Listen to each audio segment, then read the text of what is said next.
Hello everyone, welcome or welcome back to my channel. I hope you're doing really great. So in today's video we'll be discussing the part 2 of the chapter Cold War. तो पहला topic जो आज हम cover करेंगे वो है Trueman doctrine, जो कि मार्च 12 1947 में हुई थी. अब आप 1947 को ऐसे भी याद रख सकते हो कि 1947 में ही इंडिया भी आज़ाद हुई थी, है ना. तो याद रखने में आपके लिए ईजी होगा.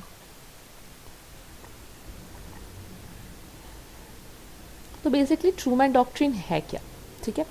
तो ट्रूमैन डॉक्ट्रिन बेसिकली ये है कि ग्रीस जो थी ना, ग्रीस, वहाँ पे कम्युनिस्ट्स जो हैं वो आके ग्रीस में जो मोनार्की चल रही थी उसको हटाना चाहते थे. मतलब ग्रीस एक पर्टिकुलर स्टेट थी जहाँ पे मोनार्की चल रही थी, मतलब एक राजा था और उसका किंगडम था, मतलब राजा अपना राज चला रहा था ग्रीस में. तो अब कम्युनिस्ट जो है, जो रशिया गवर्नमेंट है, वो कह रही थी कि भैया देखो, तुम जो हो निकल जाओ यहाँ से, ग्रीस से, ठीक है, हमें यहाँ पे अपना राज चलाना है. मतलब बेसिकली कम्युनिस्ट चाहती थी कि ग्रीस से उनकी मोनार्की चली जाए और कम्युनिस्ट जो है वो वहाँ पे आके अपना राज कर सके. अब ये चीज़ कम्युनिस्ट अकेले तो कर नहीं पाएगी, पूरे किंगडम को ओवरथ्रो करना है, केक वॉक तो है नहीं, काफ़ी डिफिकल्ट काम है. कोई भी अकेले किसी पूरे किंगडम को उखाड़ फेंक नहीं सकता, है ना, किसी एस्टैब्लिश्ड किंगडम को.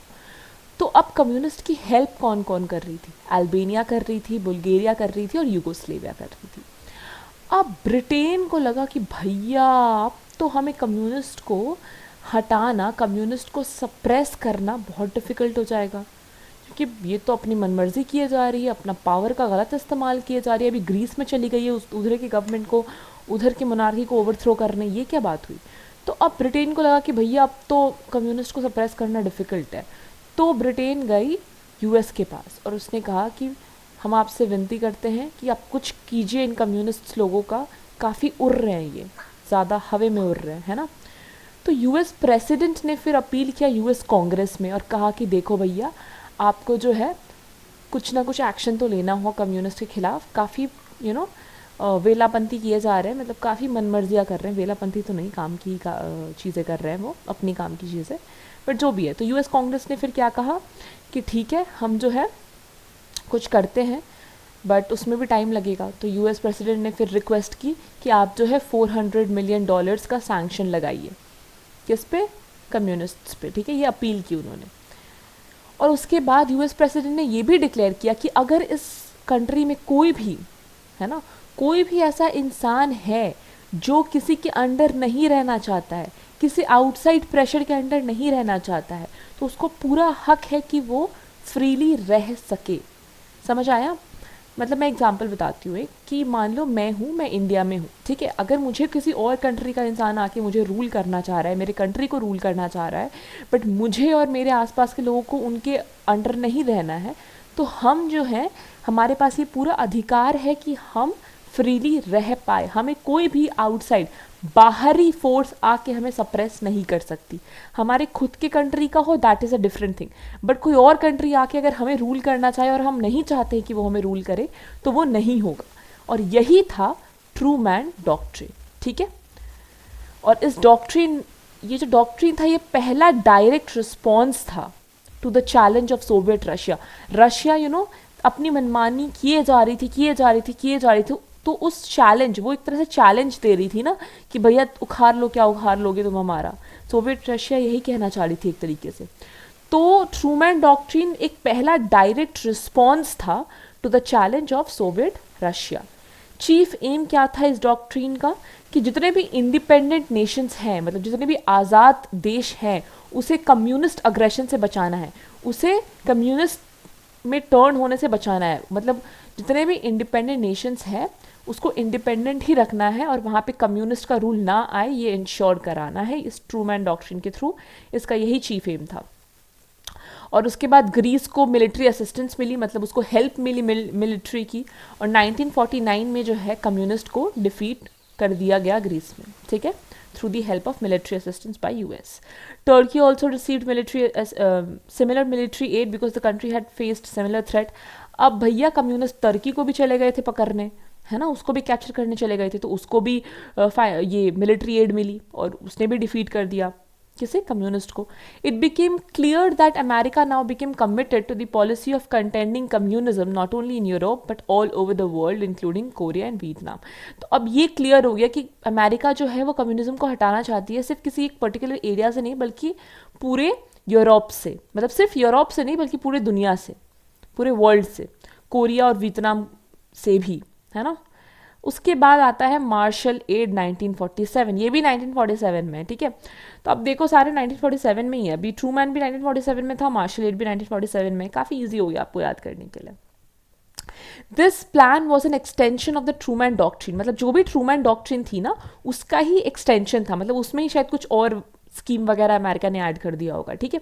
चलिए देखते हैं क्या है. तो 1947 में America sponsored a scheme of economic and financial help known as European Recovery Program. It was known as Marshall Plan as it was prepared by Marshall, the American Secretary of States. Okay, तो Trueman doctrine में वहाँ पे military help दी America ने. अब यहाँ पे martial add में क्या होगा कि वो इकोनॉमिक और फाइनेंशियल हेल्प देंगे, है ना, ताकि एक स्टेबिलिटी आ जाए. इकोनॉमिक और फाइनेंशियल एड का मतलब तो पता ही होगा, पैसों का, है ना, पैसों का और रिसोर्सेज का, इन सब का हेल्प देंगे. किसे? उन कंट्रीज को जो कि पीड़ित थी, किससे? कम्युनिस्ट से, ठीक है, कम्युनिस्ट से या बाकी किसी भी पावर से अगर वो पीड़ित थी तो उनको. और ये इसको क्या फिर बोला गया? इसको मार्शल एड तो बोला ही गया, इसका और एक नाम था जिसका नाम था यूरोपियन रिकवरी प्रोग्राम, ERP. काफ़ी चांसेस होते हैं ERP के आने का. बच्चे मार्शल एड पढ़ लेते हैं और ERP उनको पता ही नहीं होता है कि मार्शल एड को ही ERP कहते हैं. क्वेश्चन में फिर ERP आ जाएगा, यूरोपियन रिकवरी प्रोग्राम, और फिर वो बोलेंगे कि भाई ये तो मैंने पढ़ा ही नहीं था, है ना. तो दोनों टर्म्स आपको याद होना चाहिए. और इसका नाम मार्शल प्लान क्यों बना, मार्शल एड क्यों बना? क्योंकि इसे अमेरिकन सेक्रेटरी ऑफ स्टेट्स जो कि मार्शल थे उन्होंने प्रिपेयर किया था, इसीलिए उनके नाम पे ये नाम आ गया. द चीफ एम, वेट, हाँ देखिए यहाँ पे देखिए, America apprehended that the economic crisis in Europe would help the spread of communism. हाँ, अगर यूरोप में इकोनॉमिक क्राइसिस रही, अगर वहाँ पे अच्छा खासा रिसोर्सेज, अच्छा खासा पैसा जितने भी यूरोपियन कंट्रीज है उनके पास नहीं रही, तो एक तरह से कम्युनिज्म और ज़्यादा स्प्रेड होगी, क्योंकि उनके पास कुछ नहीं होगा तो कम्युनिस्ट जो है वो आके उनको और कैप्चर कर पाएंगे, है ना. इसीलिए मार्शल चाहते थे कि उनको एक इकोनॉमिक एड मिले, उनको इकोनॉमिक हेल्प मिले, फाइनेंशियल और इकोनॉमिक हेल्प मिले. The chief aim of the plan was to improve the political and social life of Europe by fighting over poverty. Wait, where is it? By fighting over poverty and economic crisis. तो chief M यही था कि social life को भी अच्छा किया जाए European countries का, और पॉलिटिकल लाइफ को भी अच्छा किया जाए. सोशल लाइफ अच्छी होगी तो लोग वहाँ पे सही से रहेंगे. पॉलिटिकल लाइफ कैसे अच्छी होगी? अगर उनके पास, उनके गवर्नमेंट के पास पैसे होंगे, रिसोर्सेज होंगे ताकि वो अपने लोगों की ज़रूरतों को पूरा कर सके, गवर्नमेंट अपने काम को एग्जीक्यूट कर पाए, अपनी पॉलिसीज प्लान्स जो भी हैं, तो वही हेल्प होगा, हेल्प दिया जाएगा, यूएस देगी, जिससे कि पॉवर्टी भी ना हो और इकोनॉमिक क्राइसिस भी ना हो, ठीक है. Marshall Plan originated from the apprehension that the influence of America would be endangered if communists' influence spread to economically depressed Europe. अब मार्शल ने ये भी सोचा था, मार्शल प्लान का ये भी एक एप्रीहेंशन था. एप्रीहेंशन का मतलब क्या? उन्होंने पहले से ये सोच लिया कि भैया अगर हमने इन्हें हेल्प नहीं किया, अगर इनका यूरोप में इकोनॉमिक क्राइसिस हो गई और हम अगर इन्हें हेल्प नहीं करते हैं, और कम्युनिस्ट अगर आके मान लो अगर हेल्प कर दिए, तो यूएस का तो बोलबाला फिर नहीं होगा, है ना. तो वो भी एक कहीं ना कहीं रीज़न था. उसके बाद both the communist and the non-communist countries of Eastern Europe, including Russia, were invited to accept the plan. But Soviet Russia rejected the offer on the ground that America, under the cover of this plan, wanted to create an economic empire. Taking advantage of the economic plight of Europe. Czechoslovakia accepted the plan but later on had to reject it under Soviet pressure. 17 countries, namely Austria, Belgium, Luxembourg, Denmark, France, Greece, Iceland, Ireland, Italy, Netherlands, West Germany, Trustee, accepted the Marshall Plan. This plan was in operation till June 1952. To counter the American policies, the USSR government also introduced a number of plans for the satellite states like the Molotov Pan, Comecon and Common Form. Okay, so basically जितने भी communist या non communist countries थी ना eastern Europe की, including Russia, उस तक ये invite गया कि आप जो हैं आप आइए और हमारे इस प्लान में हमारी मदद कीजिए, आप भी एक तरह से हेल्पिंग हैंड दीजिए। बट सोवियत रशिया ने रिजेक्ट कर दिया। क्यों रिजेक्ट किया? क्योंकि सोवियत रशिया ने कहा कि अमेरिका जो है वो हेल्प नहीं कर रही, वो एक तरह से अपना पावर, अपना एक तरह से वो बनाना चाहती है, एक इकोनॉमिक एम्पायर बनाना चाहती है। उनका मतलब उनका जो इकोनॉमिक, यूरोप में जो इकोनॉमिक क्राइसिस, एक तरह से इकोनॉमी उसका हिल चुका है यूरोप का पूरा, तो उनको हेल्प करके वो एक तरह से अपना पूरा एम्पायर क्रिएट करना चाहती है, डोमिनेंट होना चाहती है, इसलिए हम हेल्प नहीं करेंगे। अब सेकेंडस्लोविया जो था उसने एक्सेप्ट कर लिया था इस प्लान को, बट फिर रिजेक्ट करना पड़ा क्योंकि रशिया ने प्रेशर दिया उसको। 17 कंट्रीज ने इस प्लान को एक्सेप्ट किया, मार्शल प्लान को। उन 17 कंट्रीज़ में से कुछ कंट्रीज़ का नाम यहाँ पे ऑलरेडी दिया है, तो आप उसे याद कर सकते हो। और ये प्लान कब तक चली? जून 1952 तक चली। अब अमेरिका ने बनाया प्लान, तो अब जो यूएसएसआर गवर्नमेंट है वो कैसे पीछे रह सकती है ना? तो उसने भी बहुत सारे प्लान्स बनाए, मोलोटोव प्लान, कोमिकॉन एंड कॉमिनफॉर्म, वो सारे हम अभी देखेंगे, ठीक है। So moving ahead, the Molotov plan. After the Second World War, the communist countries, just a moment, the communist countries of Eastern Europe were joined in a kind of unity under the leadership of the USSR. There were 9 states in the communist bloc, a part of USSR. There were Albania, Bulgaria, Czechoslovakia, East Germany, Hungary, Poland, Romania, and Yugoslavia. All these states had to carry on trade with USSR. तो basically क्या हुआ कि second world war के बाद जितने भी communist country थे ना ईस्टर्न यूरोप के, वो सारे एक यूनिट में आ गए, एक यूनिटी में आ गए, और वो सारे किसके अंडर आ गए? यूएसएसआर के अंडर आ गए। तो 9 ऐसे स्टेट्स थे जो कि कम्युनिस्ट ब्लॉक में आ गए, ठीक है। तो यूएसएसआर के अलावा कौन कौन से वैसे वो स्टेट्स थे? अल्बेनिया थी, बुल्गारिया, सेकेंडस्लोविया, East Germany, Hungary, Poland, Romania और यूगोस्लेविया। ये सारे वो 7 स्टेट्स थे जो कहाँ आ गई? कम्युनिस्ट ब्लॉक में, ठीक है। ऑल दिस, और इन सारे जो भी 9 स्टेट्स जिसका नाम मैंने भी बोला, इनको ट्रेड करना होता था किसके साथ? यूएसएसआर के साथ। और उनकी जितने भी फॉरेन पॉलिसीज थी या आर्म्ड फोर्सेस में क्या होगा क्या नहीं होगा, उनकी आर्मी का क्या जो भी डिसीजंस था, फॉरेन पॉलिसीज जो भी थे, वो सारा कौन कंट्रोल करता था? मॉस्को, ठीक है। और जब मार्शल प्लान बनाया अमेरिका ने 1947 में, तो जो रशिया के फॉरेन मिनिस्टर थे ना, मोलोटोव, ठीक है, रशिया के फॉरेन मिनिस्टर कौन थे? मोलोटोव। उन्होंने बोला कि हमें भी जो है ना एक ऑल्टरनेटिव प्लान बनाना चाहिए। अब उन्होंने मार्शल बनाया तो हमें भी कुछ ऐसा काउंटर प्लान बनाना चाहिए उनके लिए, ठीक है। तो एक प्लान उन्होंने डिस्कस किया, किसने? यूएसएसआर ने और उसके सैटेलाइट स्टेट्स ने, जो मैंने 9 स्टेट्स का नाम बताया ना उन्होंने। सैटेलाइट स्टेट्स मतलब क्या? कि यूएसएसआर के अंडर जो स्टेट्स थे, मतलब जो यूएसएसआर लीडर है और उसके नीचे जितने भी 9 स्टेट्स थे, ठीक है। तो अब उन्होंने वो प्लान बनाया, मोलोटोव प्लान। अब उस प्लान का पर्पस क्या था?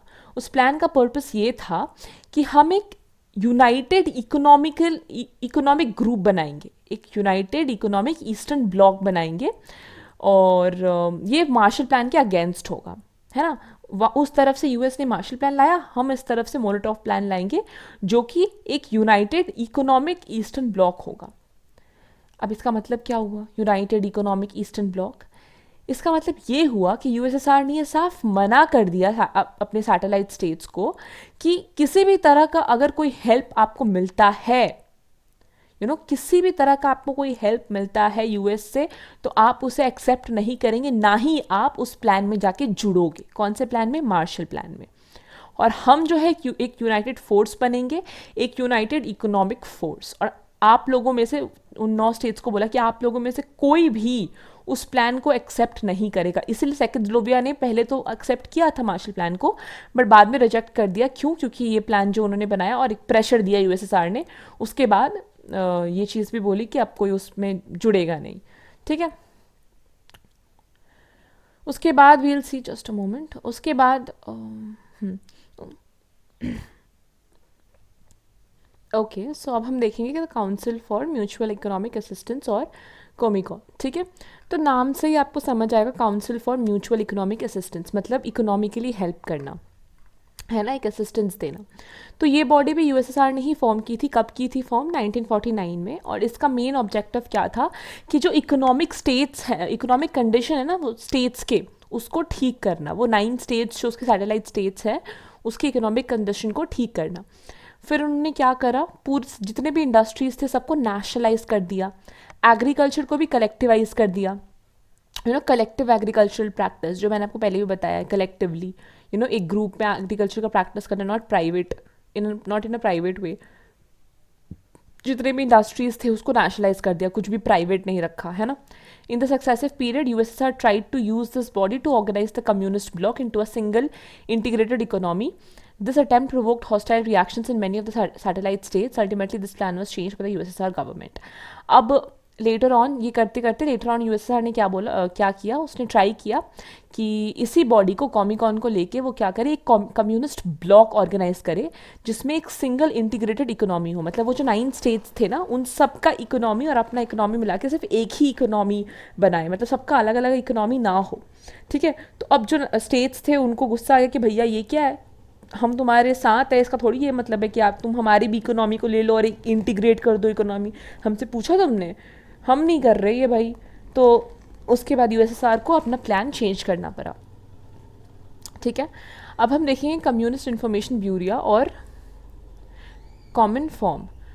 So this body was setup bye USSR, ये भी यूएसएसआर ने ही सेटअप किया था, और it at the time of introduction of the Molotov plan, मतलब जब वो अपना मोलोटोव प्लान बता रही थी ना, तभी उसने इस प्लान को भी, इस बॉडी के बारे में भी जो अपना प्लान था उसको सामने रखा। उसने क्या बोला कि जितने भी कम्युनिस्ट स्टेट्स हैं वो सारे इस बॉडी का मेंबर हो जाए, मतलब ये जो communist information that is common form है ना, उसका मेंबर हो जाए, वो इसने इसके थ्रू बोला। और इस बॉडी का मेन एम क्या होगा, पॉलिटिकल, मतलब कि जितने भी गवर्नमेंट्स हैं वो सेम ही पॉलिसी फॉलो करेंगे जो गवर्नमेंट ऑफ यूएसएसआर करेगा, ठीक है। उसका पॉलिटिकल डिसीजंस सेम होगा जैसा यूएसएसआर का होगा। तो थ्रू कॉमन फॉर्म यूएसएसआर क्या चाहती थी कि जितने भी वो सैटेलाइट स्टेट्स थे वो वही सेम पॉलिटिकल डिसीजंस ले जो यूएसएसआर की गवर्नमेंट लेगी। तो इसका मतलब क्या था कि यूएसएसआर की गवर्नमेंट जो है ना, वो एक तरह से कंट्रोल करना चाहती थी पूरे ईस्टर्न यूरोप को हर तरीके से, इकोनॉमिकली, पॉलिटिकली, है ना। वहाँ पे इकोनॉमिक असिस्टेंस दे दिए, यहाँ पे पॉलिटिकली कह रही है कि डिसीजन सेम लेने के लिए and all of that, politic हमारा सेम होगा, पॉलिटिक्स ऐसा, है ना। Elections were controlled, non communist members of coalition government were expelled, elections भी कंट्रोल कर रही थी कम्युनिस्ट गवर्नमेंट। इनफैक्ट जो कम्युनिस्ट गवर्नमेंट के पार्ट नहीं थे, के मेंबर्स नहीं थे, है ना, वो दूसरे गवर्नमेंट के मेंबर्स थे जो कोलिशन में थी, उसको निकाल दिया, बहुत सारे लोगों को मार दिया, अरेस्ट कर दिया, है ना। जो बाकी पॉलिटिकल पार्टीज थे ना, उनके मेंबर्स को अरेस्ट कर दिया, एग्जीक्यूट कर दिया। उसके बाद जो स्टालिन थे ना, उसने भी क्या किया, रशियन, देखो Stalin treated the Russian zone of Germany as if it was a Russian territory. मतलब जर्मनी में एक ऐसा एरिया था, मतलब रशियन जोन था जहाँ पे, मतलब जर्मनी में एक ऐसा एरिया था जहाँ पे रशिया जो है वो अपना सत्ता चला रही थी। तो अब स्टालिन ने उसे इस तरह से ट्रीट किया, स्टालिन वाज लाइक कि भैया देखो ये तो हमारा ही है, मतलब वी डोंट कंसिडर, वो जर्मनी की भूमि पे, जर्मनी लैंड पे, जर्मन के लैंड पे वहाँ पे वो खड़े हैं और वो कह रहे हैं कि ये हमारी भूमि है, इसे हम ही चलाएंगे, जर्मनी को हम कुछ नहीं मानते, मतलब उसी की ज़मीन पे खड़े हुए तुम उसी के खिलाफ बोल रहे हो, समझ रहे हो, ये हो रहा था। फिर वेस्टर्न ब्लॉक वॉज प्रोफाउंडली, अब जो वेस्टर्न ब्लॉक थी उसको बहुत गुस्सा आ रहा था कि भैया ये कर क्या रहे, ये रशिया का क्या अलग ही एटीट्यूड चल रहा है, ये तो है ना, ईस्टर्न यूरोपियन कंट्रीज़ को तो कुत्तों की तरह ट्रीट कर रहे हैं, मतलब ऐसे कर रहे हैं कि वही एक लीडर है और बाकी सब तो मतलब नल्ले है ना। तो यही था ये पूरा कॉमन फॉर्म। ओके, सो अब हम देखेंगे the communist take over of Czechoslovakia 1948। ये काफ़ी इंपॉर्टेंट है आप लोगों के लिए, ठीक है। 1948 में भी कुछ होता है, वो है communist take over of Czechoslovakia. तो जो चेकोस्लोवाकिया थी ना, वो एक ब्रिज की तरह थी ईस्ट और वेस्ट के बीच में, मतलब जो ईस्टर्न यूरोप थी और जो वेस्टर्न यूरोप थी, मतलब ईस्टर्न ब्लॉक और वेस्टर्न ब्लॉक के बीच का ब्रिज थी चेकोस्लोवाकिया, ठीक है। तो जब चेकोस्लोवाकिया को कम्युनिस्ट ने कैप्चर किया ना, तो ये काफ़ी शॉकिंग था, वेस्टर्न ब्लॉक के लिए काफ़ी ज़्यादा शॉकिंग था, क्योंकि चेकोस्लोवाकिया ही एक अकेली डेमोक्रेटिक कंट्री थी जो ईस्टर्न यूरोप में एग्जिस्ट कर रही थी, जहाँ पे इलेक्शंस हो रहे थे, जहाँ पे मतलब इलेक्शंस भी हो रहे थे, जहाँ पे लोगों की बातें सुनी भी जा रही थी एंड ऑल ऑफ दैट। एक तरह से जैसे इंडिया है ना डेमोक्रेटिक कंट्री, वैसे ही वो डेमोक्रेटिक था उस टाइम पे, सिर्फ वही एक था ईस्टर्न यूरोप में जो डेमोक्रेटिक था। और जब वो जब उसे कैप्चर किया कम्युनिस्ट ने, तो वो काइंड ऑफ शॉक था वेस्टर्न ब्लॉक के लिए, ठीक है।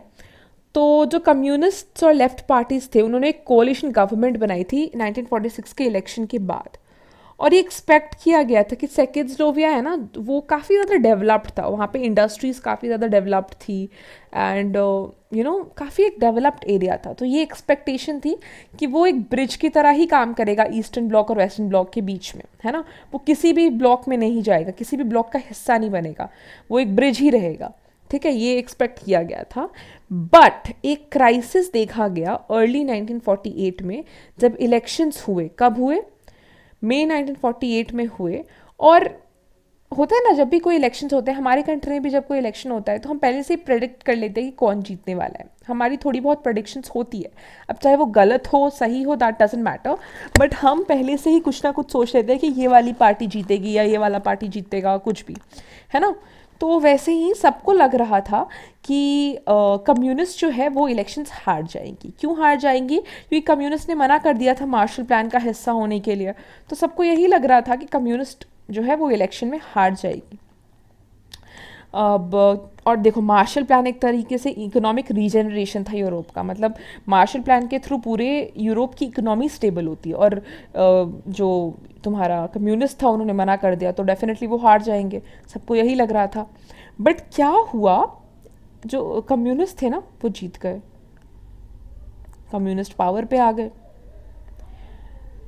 और कैसे आए? जो इलेक्शंस थे वो जैसे होते थे वैसे ही हुए, लेकिन जो कैंडिडेट्स थे ना जो इलेक्शन के लिए वोट कर रहे थे वो सारे कम्युनिस्ट थे। जितने भी कैंडिडेट्स थे जो इलेक्शंस के लिए थे वो सारे कम्युनिस्ट थे, इसलिए कम्युनिस्ट जीत गई, कम्युनिस्ट सत्ता पे आ गई।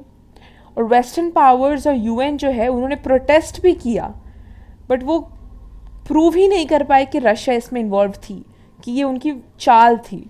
अगर नॉर्मल इलेक्शंस हुए होते तो वो नहीं जीते थे, ठीक है, बट वो प्रूव नहीं कर पाए, इसीलिए कुछ किया नहीं जा सकता है। हर जगह प्रूफ इज़ रिक्वायर्ड। अगर आप प्रूफ नहीं दे सकते हो तो आपकी बात खारिज हो जाएगी, आपकी बात को नहीं मानी जाएगी। तो वो जो ब्रिज था ईस्ट और वेस्ट के बीच में सेकेंड्सलोविया का, वो ख़त्म हो गया। ओके, सो मूविंग ऑन, अब हम देखेंगे बर्लिन ब्लॉकेड जो कि 1948 से 49 में हुई थी। तो बेसिकली बर्लिन ब्लॉकेड क्या है?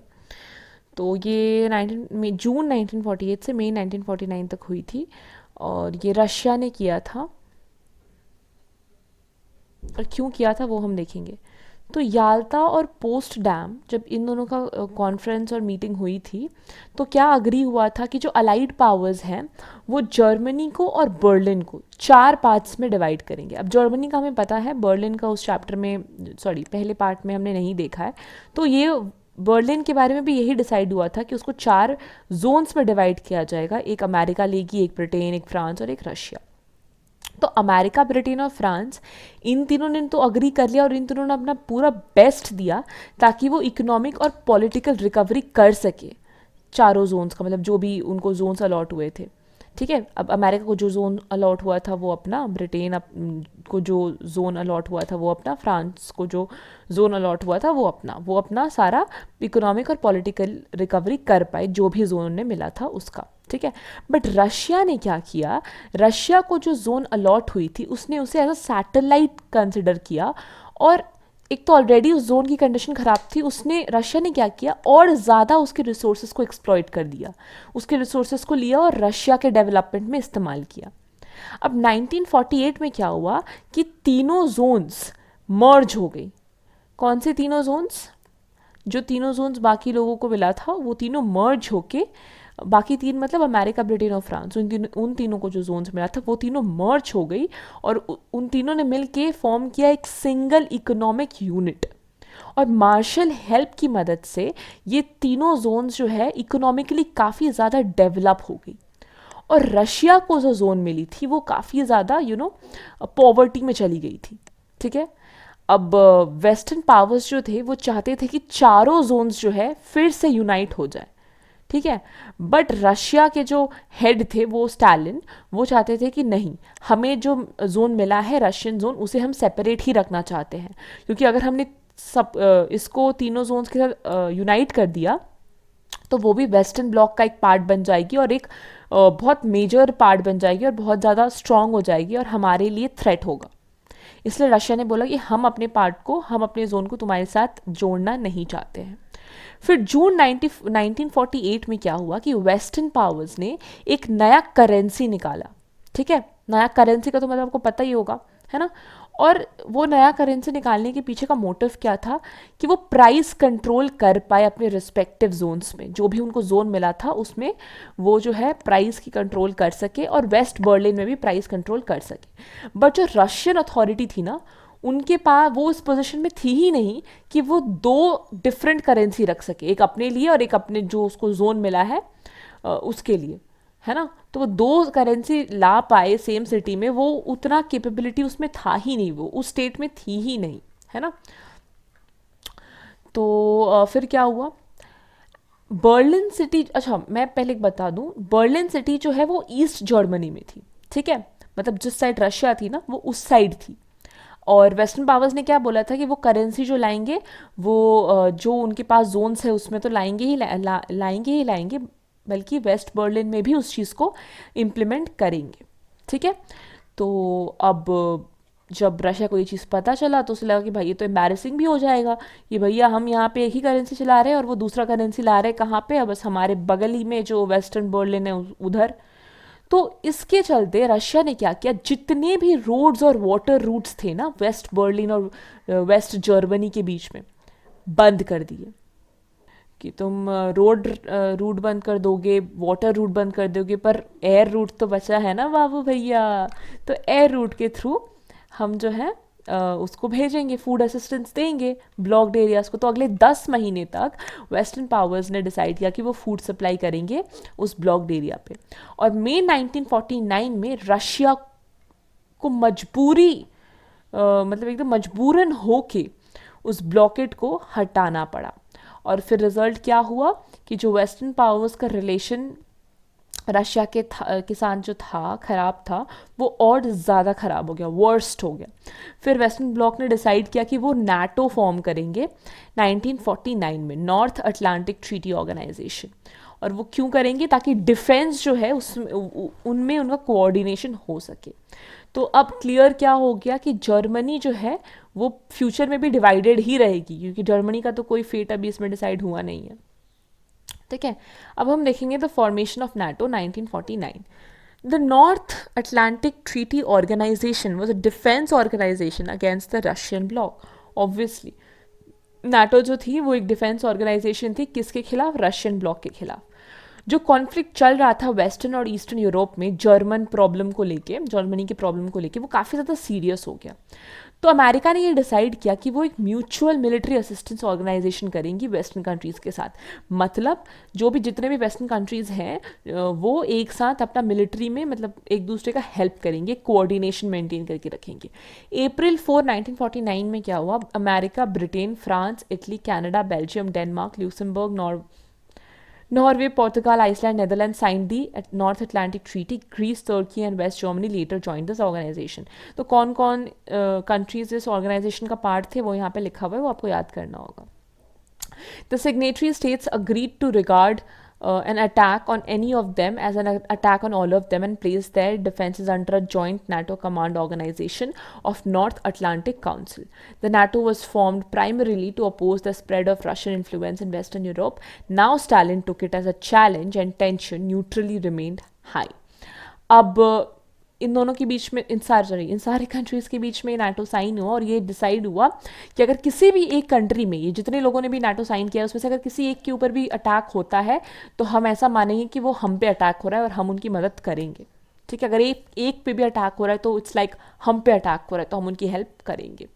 तो अब स्टालिन जो रशिया के थे उन्होंने भी इसे एक चैलेंज की तरह ले लिया और टेंशन जो ईस्टर्न और वेस्टर्न ब्लॉक्स के बीच में चल रहा था वो चल ही रहा था। ओके, सो अब हम देखेंगे thaw in the cold war, how partial was it. अब हम थॉ का मतलब समझेंगे। थॉ का मतलब ये है कि जितना ज़्यादा टेंशन चल रहा था ना यूनाइटेड स्टेट्स और यूएसएसआर के बीच में, मतलब जो ईस्टर्न पावर थी और वेस्टर्न पावर थी उनके बीच में, वो थोड़ा रिड्यूस, थोड़ा कम हो गया, थोड़ा रिलैक्स हो गया था। कब, during the late 1950s and early 1960s। ठीक है, और क्यों हुआ ये रिलैक्सेशन, क्यों आई? क्योंकि कुछ आइडियोलॉजिकल, पॉलिटिकल, मिलिट्री टेंशन्स जो थी वो काफ़ी हद तक रिड्यूस हुई थी। और वो क्यों रिड्यूस हुई थी? क्योंकि कुछ इनिशिएटिव्स लिए गए थे, जैसे कि थोड़ा बहुत कल्चरल एक्सचेंज हो गया था दोनों के बीच में। आर्म कंट्रोल, मतलब आर्मी जो एकदम मार धाड़ के लिए रेडी थी, उसका कंट्रोल, आर्म्स कंट्रोल, वो हुआ। और डिप्लोमेटिक डायलॉग्स भी एक्सचेंज हुए, जिसके वजह से थोड़ा टेंशन जो है वो रिलीज़ हुआ। अब यहाँ पे ये देखो, जो न्यू लीडर्स ऑफ रशिया थे ना, जैसे मेलेनकोव, बुल्गैनिन, क्रूश्चेव, वांटेड टू इम्प्रूव, वो अमेरिका के साथ रिलेशंस को अच्छा बनाना चाहते थे, ठीक है। उसके बाद जैसे यहाँ पे भी देखो, the new spirit was expressed through the speeches of Nikita Khrushchev. He even criticized Stalin and said in his famous speech of February 1956 that peaceful coexistence with the West was essential. There were only two ways, either peaceful coexistence or more destructive war in the history. There was no third way. It should be remembered that this did not mean that Russia had given up the idea of communist dominated world. अब देखो, हाँ मैं एक चीज़ आपको बता दूँ, thaw मतलब relaxation हुई थी थोड़ी बहुत। अब इसका ये मतलब नहीं कि कोल्ड वॉर पूरी तरीके से ख़त्म ही हो गया था, ठीक है, बट रिलैक्सेशन तो हुई कम से कम। It's better to have something than to have nothing, है ना। तो क्यों हुआ? जैसे निकिता क्रुश्चेव जब पावर में आए ना रशिया में, तो उन्होंने कहा कि भैया स्टालिन का जो जो मेरे से पहले यहाँ का लीडर था ना, वो तो भैया पागल था, है ना। उसने बोला कि स्टालिन पता नहीं क्या क्या अपना पॉलिसी निकाला था, उसने क्रिटिसाइज किया उसको। एक फेमस स्पीच थी निकिता क्रुश्चेव की फरवरी 1956 में, जहाँ पे उसने बात करी को एग्जिस्टेंस, एक पीसफुल को एग्जिस्टेंस का वेस्ट के साथ। वो चाहते थे कि जो हमारा वेस्टर्न पावर के साथ जो हमारा ये अणबन चल रहा है उसको हम बंद करें, क्योंकि अगर वो नहीं होता है तो दो ही चीज़ होगी, या तो हमारे बीच में एक पीस आएगी ईस्ट मतलब रशिया और यूएसए के बीच में, या तो कुछ बहुत गंदा वॉर होने वाला है ना, जो एकदम डिस्ट्रक्टिव वॉर होगा। तो यही दो में से कोई एक चीज़ होगी, तो इट्स बेटर कि पीस हो, है ना। बट अब ये चीज़ निकिता क्रुश्चेव ने बोल दिया, इसका मतलब ये नहीं है कि रशिया कम्युनिस्ट आइडियोलॉजी जो उसका था वो उसको छोड़ने जा रही थी, ऐसा भी नहीं है, ठीक है। और जो अमेरिका के अंदर भी एंटी कम्युनिस्ट वाली फीलिंग थी ना, कि कम्युनिस्ट लोग तो बेकार है, उनका तो मतलब कुछ नहीं, कुछ सुनना ही नहीं है, कुछ है ही नहीं, है ना, वो भी डिक्रीज होना शुरू हो गई थी जब एमसी कार्थी जो है उनको डिसक्रेडिट गया था 1954 में। अब डिस्क्रेडिट क्यों किया गया था, क्या हुआ था? तो actually McCarthy had stirred up anti communist feeling in America. मतलब एमसी कार्ती ही वो इंसान थे जिन्होंने अमेरिका में एंटी कम्युनिस्ट वाली फीलिंग लाई थी कि कम्युनिज्म तो बेकार है, कम्युनिस्ट के तो खिलाफ ही बोलना है एंड ऑल ऑफ दैट। उन्होंने अक्यूज़ करना शुरू कर दिया था जितने जो कुछ जनरल्स थे अमेरिका के, तो उन्होंने उनको अक्यूज़ करना शुरू कर दिया कि तुम तो भाई सिंपैथी तुम्हारे अंदर है कम्युनिस्ट के लिए and all of that, that is very bad and all of that, है ना। तो उसके बाद जब उसने अक्यूज़ करना शुरू किया, तो जो अमेरिकन सेनेट है ना, अब सेनेट मतलब जैसे हमारे यहाँ लोकसभा राज्यसभा होती है ना, वहाँ पे हाउस ऑफ रिप्रेजेंटेटिव्स और सेनेट वगैरह वो होता है, house of Commons people and all of that, ठीक है। तो अमेरिकन सेनेट जो थी उसने एमसी कार्थी को कंडेम किया कि भैया तुम तो बहुत गलत बोल रहे हो, तुम्हारी बातें तो हम खारिज करते हैं, तुम सेंस है तुम्हें, तुम कैसे किसी को अक्यूज़ कर सकते हो, हमारे ही लीडिंग जनरल्स को। तो इससे ये साफ पता चला कि अमेरिका की जो पॉलिसी है रशिया की तरफ वो काफ़ी हद तक चेंज हुई थी, क्योंकि अमेरिकन सेनेट कंडेम कर रहा है एमसी कार्थी को, जब वो कम्युनिस्ट के खिलाफ मतलब कम्युनिज्म को अगर कोई सपोर्ट कर रहा है तो उसको अक्यूज़ कर रहे हैं, तो है ना। तो एक काइंड ऑफ अमेरिका की पॉलिसी भी रशिया की तरफ थोड़ी चेंज हुई थी। Republican president Eisenhower announce that American people wanted to be friendly with Soviet people. अब आइजनहोवर ने क्या बोला कि अमेरिका के लोग जो हैं वो सोवियत लोगों के साथ फ्रेंडली होना चाहते हैं, है ना। So the thaw showed itself in several ways. The signs were shown when Korean War came to an end by a peace treaty and at the end of the war in Indochina. तो सिर्फ Russia America में ही नहीं, thaw काफ़ी अलग चीज़ों में भी आया, जैसे कोरियन वॉर जो चल रहा था, है ना, वो भी रुक गया। इंडो चाइना का जो चल रहा था एकदम, वो भी रुक गया, वो भी पीस ट्रीटी उनके बीच में भी हो गई। फिर रशियंस ने भी एक इम्पॉर्टेंट कंसेशन 1955 में किया, जहाँ पे उन्होंने ये अग्री किया कि जो उन्होंने फिनलैंड में अपने मिलिट्री बेस बना के रखा है, फिनलैंड को कैप्चर कर रखा है, वो उसे जाने देंगे, फिनलैंड को रिलीज़ कर देंगे, है ना। फिर जो रशियन लीडर बुल्गैनिन थे उन्होंने एक समिट, एक मीटिंग अटेंड की थी जेनीवा में, जहाँ पे वो अमेरिकन प्रेसिडेंट आइजनहोवर से मिले थे, और वहाँ पे रशिया ने अपना वेटो पावर, जो वीटो पावर का मतलब तो होगा ना, आपको पता होगा, वीटो पावर का मतलब तो पता होगा आप लोगों को, अगर पता है तो आप वीडियो को पॉज कीजिए और कमेंट्स में लिखिए कि वीटो पावर का मतलब क्या होता है। मैं 2 मिनट के लिए चुप हूँ, लिखो आप लोग।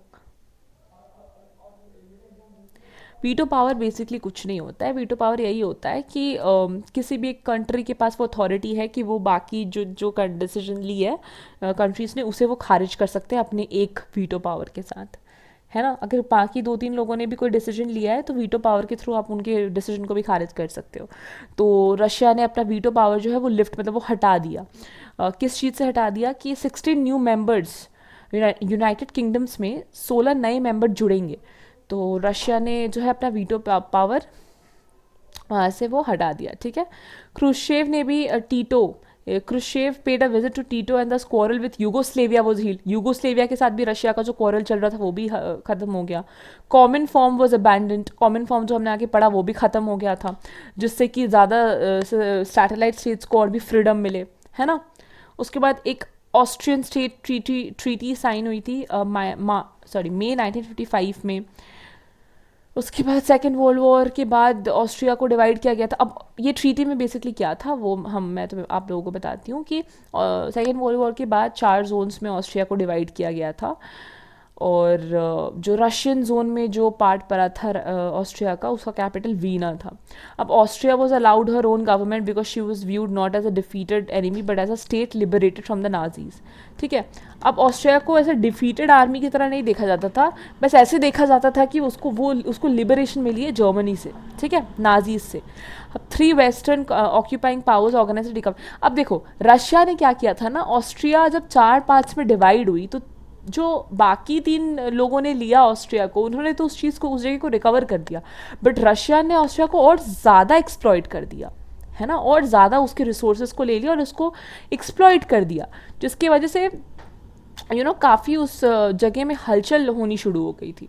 तो फिर ऑस्ट्रियन स्टेट ट्रीटी जब साइन हुई तो ऑस्ट्रियन गवर्नमेंट रशियन गवर्नमेंट को कहती है कि आप जो है आप ज़्यादा कोऑपरेटिव हो और आप ऐसा हमारे साथ नहीं कर सकते एंड ऑल ऑफ दैट। तो उस चीज़ को खारिज कर दिया रशिया के, जो भी रशिया ने किया था उस चीज़ को, ठीक है। Just a moment, okay.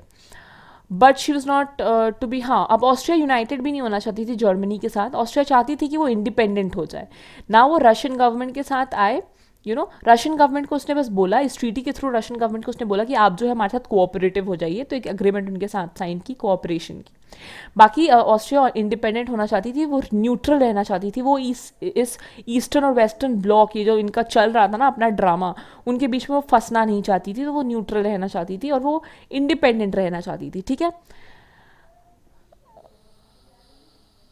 उसके बाद Khrushchev now sign the Warsaw Pact. अब हम वॉर्सॉ पैक्ट भी देखेंगे जो कि उसने सैटेलाइट स्टेट्स के साथ साइन की थी just after western Germany was admit. जब वेस्टर्न जर्मनी नाटो में चली गई थी उसके बाद ही क्रुश्चेव ने जो है ये वॉर्सॉ पैक्ट साइन किया था।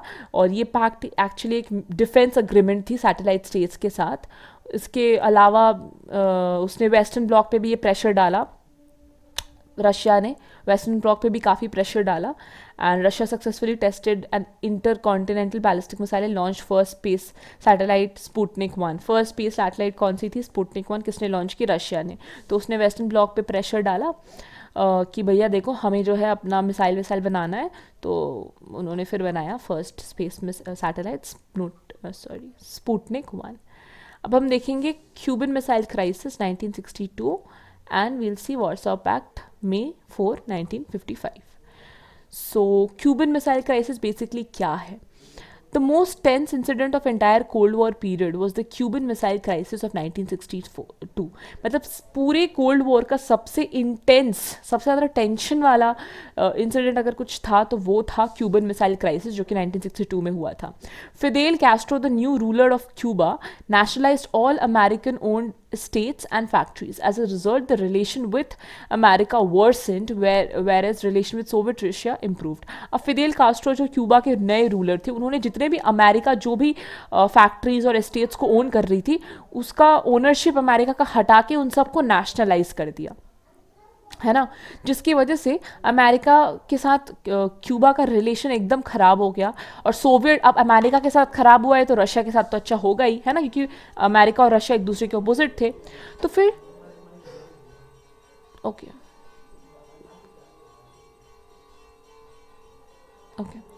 अभी पूजा हो रही है साइड में, तो 2 मिनट चुप हूँ मैं। सो जनवरी 1961 में अमेरिका ने सारा डिप्लोमेटिक रिलेशंस जो क्यूबा के साथ था वो ब्रोक, मतलब वो कट ऑफ कर दिया। क्यूबा के साथ जितने भी डिप्लोमेटिक रिलेशंस थे अमेरिका के वो ख़त्म कर दिए।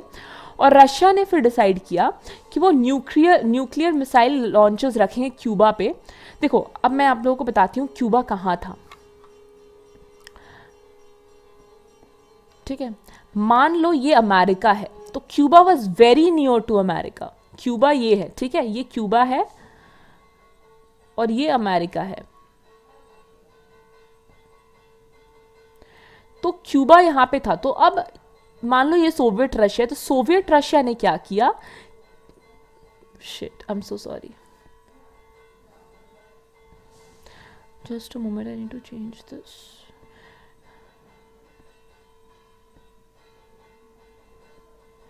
तो अब सोवियत रशिया ने क्या किया, उसने क्या बोला कि मैं जो है क्यूबा पे न्यूक्लियर मिसाइल्स लॉन्चर्स रख दूंगा, क्योंकि वो अमेरिकन कोस्ट के काफ़ी नियर थी क्यूबा। तो अब क्यों रखना चाहता था वो, ताकि अगर अमेरिका कभी भी ट्राई करे कि वो रशिया के ऊपर अटैक करे, तो क्यूबा में जो मिसाइल्स रखी हुई है वो उस पर अटैक कर दे। किस पे, अमेरिका पे, ठीक है। यहाँ पे देखो क्या लिखा है, the two powers were on the verge of nuclear war.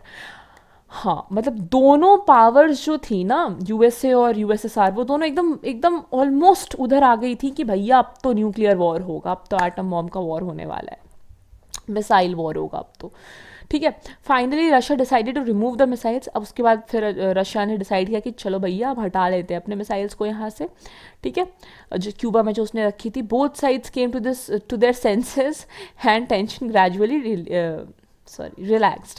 तो अब दोनों साइड्स जो थी उनको अपने सेंस वापस आ गए कि भैया ये फिर प्रॉब्लम हो जाएगी काफ़ी ज़्यादा अगर न्यूक्लियर वॉर हो गया। तो दोनों ने अपनी सेंस को रिगेन किया और ये जो न्यूक्लियर वॉर जो होने ही वाला था वो नहीं हुआ और टेंशन जो था वो रिलैक्स हुआ। एक टेलीफोन हॉट लिंक इंट्रोड्यूस किया गया मॉस्को और वॉशिंगटन के बीच में for quick consultation at the time of emergency, ताकि कभी भी कोई इमरजेंसी हो वॉशिंगटन और मॉस्को एक दूसरे के साथ कंसल्ट कर पाए। Finally America and Soviet Russia and Britain sign the nuclear test ban treaty and thus agree to carry out nuclear test underground to avoid polluting the atmosphere anymore. उसके बाद nuclear test ban treaty sign हुई in July 1963 में। Again factual detail, I always say कि factual details बहुत important होती है, तो कभी उसे इग्नोर ना करे। तो अमेरिका, सोवियत रशिया और ब्रिटेन ने अग्री किया nuclear test ban treaty sign करने का।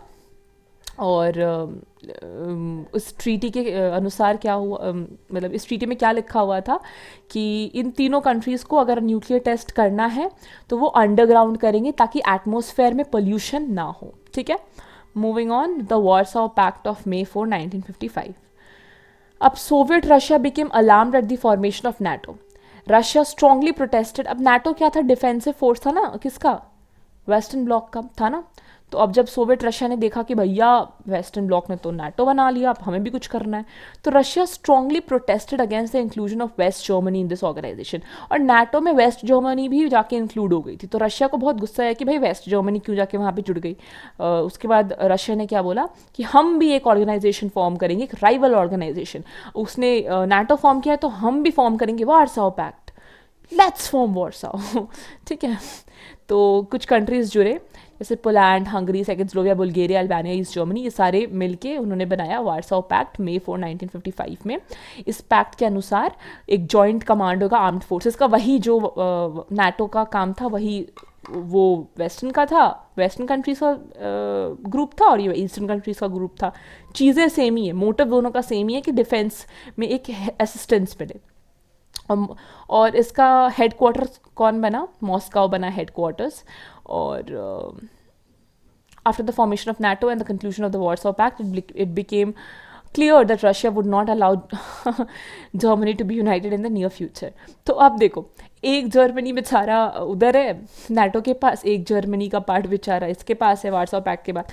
तो जैसे ही वार्सो पैक्ट और नाटो बन गया, ये तो भैया डिसाइड हो गया कि जर्मनी की को ये लोग यूनाइट नहीं होने देंगे, जर्मनी को एक साथ आने नहीं देंगे, जर्मनी को फिर से एक यूनाइटेड कंट्री नहीं बनने देंगे, ये है ना, ये चीज़ तो क्लियर हो गया। The representatives of the three western powers Britain, America and France met in Bonn and drafted a federal constitution and set up the German Federal Republic known as West Germany in August 1949. According to the new constitution, election was held and Konrad Adenauer became the first chancellor of the republic. The Russia response was quick and East Germany was proclaimed as the German Democratic Republic. Western Germany joined the Western bloc while Eastern Germany sided with the Soviet bloc. Since then, tension mounted between the two blocs over Germany for a long time. अब क्या हुआ, तो ये जो Germany western Germany जो उसके पास थी western block के पास, और ईस्टर्न जर्मनी जो ईस्टर्न ब्लॉक के पास थी, उन्होंने क्या किया, इस वेस्टर्न ब्लॉक ने वेस्टर्न जर्मनी को एक जर्मन फेडरल रिपब्लिक बना दिया, उसकी कॉन्स्टिट्यूशन इलेक्शन वहाँ पे करवा दी एंड सब कुछ, उसको मतलब एक प्रॉपर स्टेट बना दिया अगस्त 1949 में। और कॉनराड एडेनॉर उधर के चांसलर बन गए उस रिपब्लिक के, और इस साइड ईस्टर्न वालों ने क्या किया, ईस्ट जर्मनी को जर्मन डेमोक्रेटिक रिपब्लिक बना दिया, यू नो। तो बेसिकली उस उधर भी वेस्ट जर्मनी भी एक स्टेट बन गई, ईस्ट जर्मनी भी एक स्टेट बन गई, ठीक है। Okay, with this we come to the end of today's video. इसका कोल्ड वॉर का पार्ट 3 वीडियो आएगा, वही लास्ट वीडियो होगा जिसमें हम पार्ट मतलब बाकी जितने भी पार्ट है, बाकी जितने भी टॉपिक्स हैं वो कवर कर लेंगे, ठीक है। इसके बाद ज़्यादा टॉपिक्स है नहीं, सारे इंपॉर्टेंट टॉपिक्स, यू नो, अभी कुछ ही इंपॉर्टेंट टॉपिक्स बचे हैं because most of the important topics हमने कवर कर लिए हैं, ठीक है। सो इसके बाद के टॉपिक्स उतने बड़े हैं नहीं, so will cover that in third video itself, third part itself. So with that, we come to the end of this video, and if you like the video, do like, share, subscribe and comment down below how you like the video. Definitely share it with your friends because exams काफ़ी करीब है, तो you know it will help them. And please do subscribe the channel, you know, you subscribe and it motivates me. So please do subscribe my channel. I'm trying to bring up new videos for you. जितना जल्दी हो पा रहा है मैं आपके लिए videos ला रही हूँ, शूट कर रही हूँ, एडिट कर रही हूँ, thumbnail shoot, edit, and then मेरे खुद के क्लासेस भी चल रहे हैं। So I have to deal with a lot of things, and मेरा फिर काफ़ी चीज़ें चल रही है, फिर भी मैं कर रही हूँ क्योंकि एग्जाम्स काफ़ी क्लोज है। तो please subscribe the channel and share it with your friends, like it and definitely comments down below. With that, happy reading everyone. Stay blessed, stay happy. Thank you very much.